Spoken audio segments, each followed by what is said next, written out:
Olá, queridos amigos, queridas amigas, que a graça e a paz de Jesus esteja com cada um de vocês, que o Espírito de Deus possa inundar seus corações, dando-lhes o devido conhecimento, entendimento e sabedoria, que todos tenham um dia assim bastante feliz. Bom, lição? E hoje, segunda-feira, 31 de agosto de 2026, a lição 10 de hoje, ela tem como título Sofrimento e Glória. O apóstolo Paulo é um dos maiores exemplos de fé, de perseverança dentro da história cristã. Sua trajetória foi marcada por inúmeros sofrimentos, perseguições,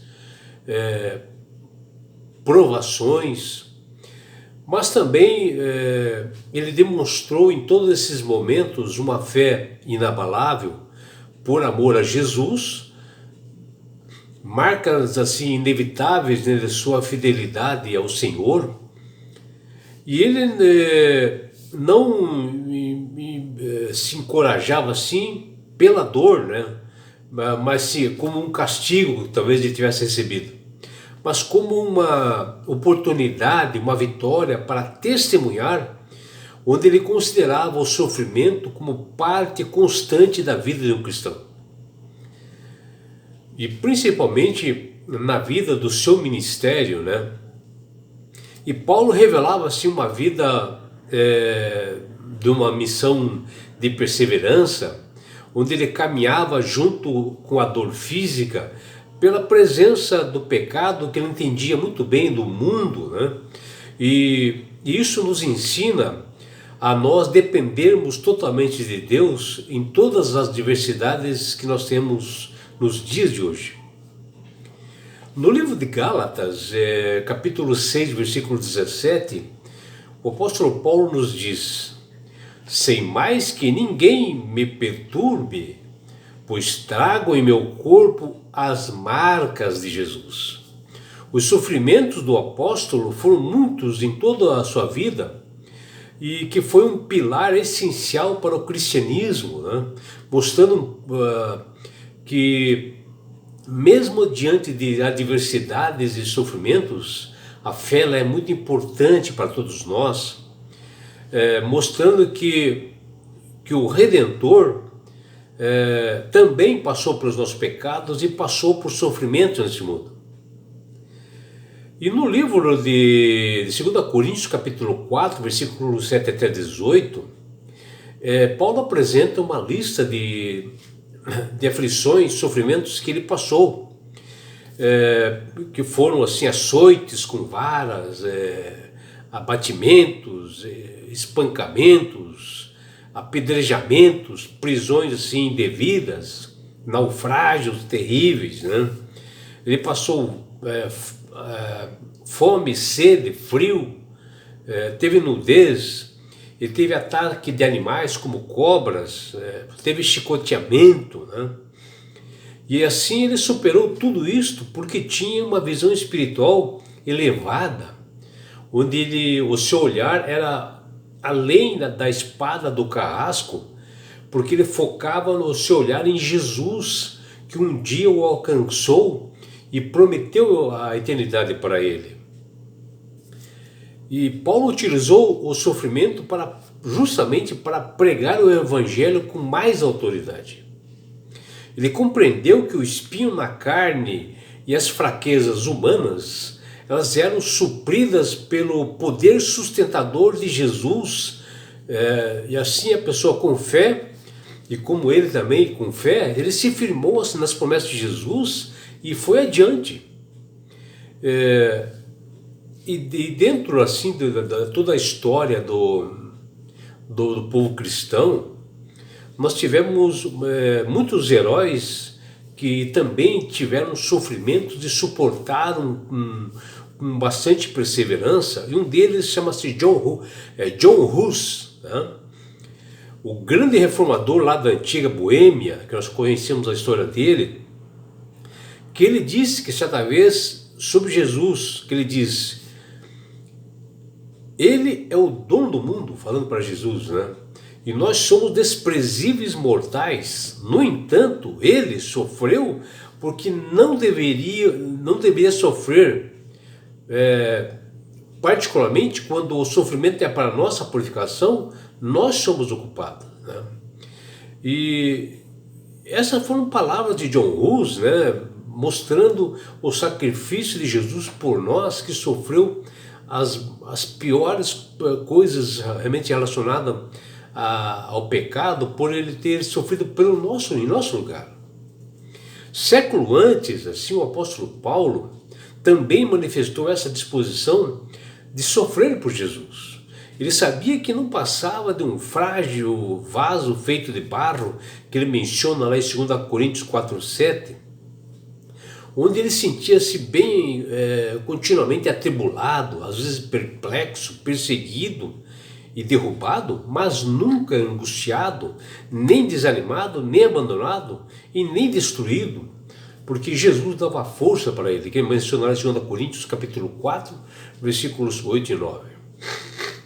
Paulo estava disposto a levar no corpo o morrer de Jesus, para que também a vida dele se manifestasse na sua pessoa.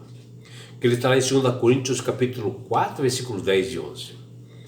E ao falar em morrer de Jesus, o apóstolo provavelmente se referia aos seus sofrimentos mencionados nos versos anteriores.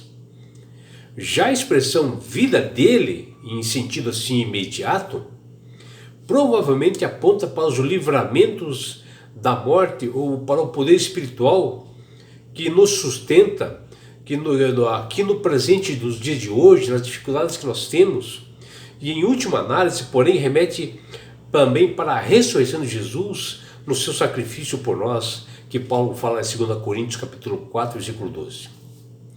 É bem significativo que o par morte e vida, quando Paulo menciona, ele aparece 3 vezes no livro de 2 Coríntios capítulo 4, versículo 10 até 12. Assim nos lembra que na era presente, nos dias de hoje, a vida está misturada com a morte na glória futura, porém viveremos o presente na morte de Jesus para que nós possamos estar na eternidade. E é mencionado isso no livro de Apocalipse, capítulo 20, versículo 14, e Apocalipse 21, versículo 4. Sobretudo, o livro de 2 Coríntios, capítulo 4, versículo 7 até 18, nos mostra que o Evangelho ele é anunciado por meio de seres humanos frágeis, né? Para que a glória pertença única e exclusivamente a Deus, a Jesus, que está em 2 Coríntios 4,15. Não raro, muitos missionários sofreram no exercício da sua missão e foram duras provações.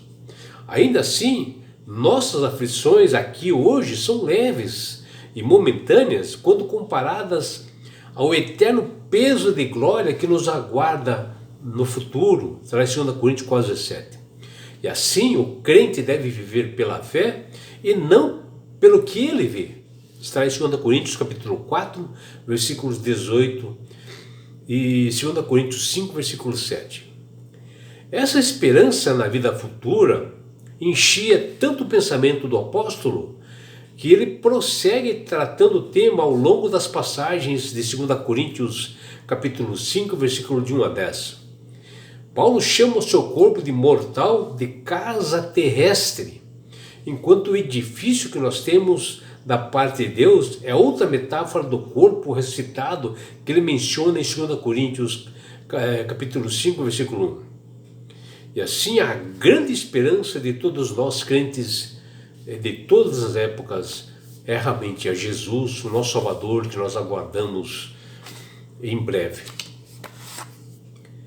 O apóstolo Paulo, ele não tratava o sofrimento como exceção, mas como parte de sua caminhada, mantendo a firmeza mesmo quando o corpo já carregava marcas profundas. As prisões que ele sofreu não fechava a sua voz, não calava a sua voz, apenas mudava o lugar onde ela era ouvida.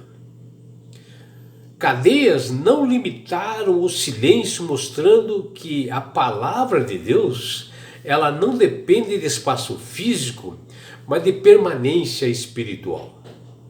A missão de Paulo não era sustentada pela ausência da dor, mas pela convicção de que o Evangelho precisava ser anunciado e proclamado para todas as pessoas, a todas as nações, tribos e línguas. Cada marca no corpo de Paulo revelava fidelidade a Jesus e ao chamado que ele fez, em particular a ele.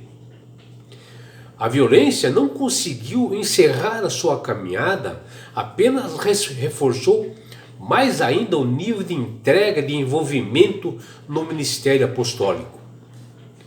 E certa vez o apóstolo Paulo escreveu: "E temos este tesouro em potes de barro, para que o poder extraordinário possa ser de Deus e não nosso", que está lá em 2 Coríntios 4:7.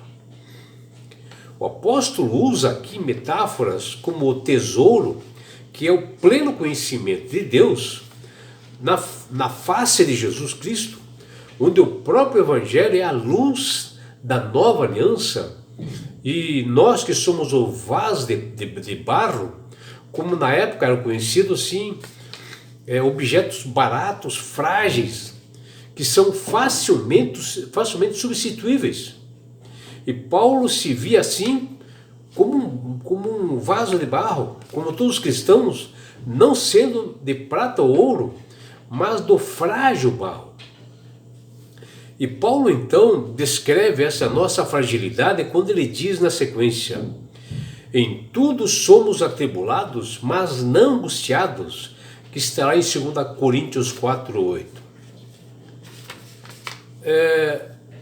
Paulo aqui diz que nós somos pressionados por fora, mas sem nos sufocar, sim, por dentro, porque nós temos a Jesus para nos dar força ao nosso interior, à nossa mente, para nós suplantarmos aflições e tribulações. O apóstolo Paulo também ainda fala: perplexo, mas não desanimados. Aqui podemos às vezes dizer, como cristão, às vezes nós estamos confusos, né, assim, pelos sofrimentos que ocorrem em nós, mas sem perder as esperanças dadas pelo nosso Salvador Jesus. E também Paulo fala perseguidos, mas não desamparados, que ele fala em 2 Coríntios 4:9.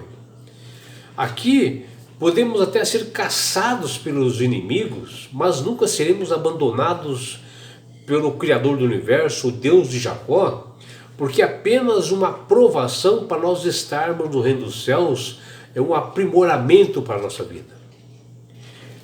Esta lista dos sofrimentos que o apóstolo Paulo sofreu, onde ele passou, é que também nós sofreremos no futuro, antes da segunda vinda de Jesus, nos tempos finais. Não é um sinal de fracasso para ninguém, mas a prova de fidelidade de um Deus que nós temos plena convicção e certeza que até pela fé nós venceremos. Paulo sofreu prisões, injustiças, perseguições, mas suportou tudo por amor e fé em Jesus. Focado no Salvador e nas suas promessas, Paulo ficou olhando para as mansões celestiais, para a eternidade, que também está à nossa disposição. E hoje tomar uma posição ao lado de Jesus implicará também mais cedo ou mais tarde nessas provações que virão para nós, com uma forma realmente de aprimoramento, uma forma de nos purificar, uma forma de nós realmente sentirmos a presença de Deus, de que nós somos totalmente dependente a Ele. Que você, meu amigo, minha amiga, tenha realmente um dia prazeroso e deleitoso ao lado do Criador do Universo. É o que deseja seu amigo João Carlos Amorim.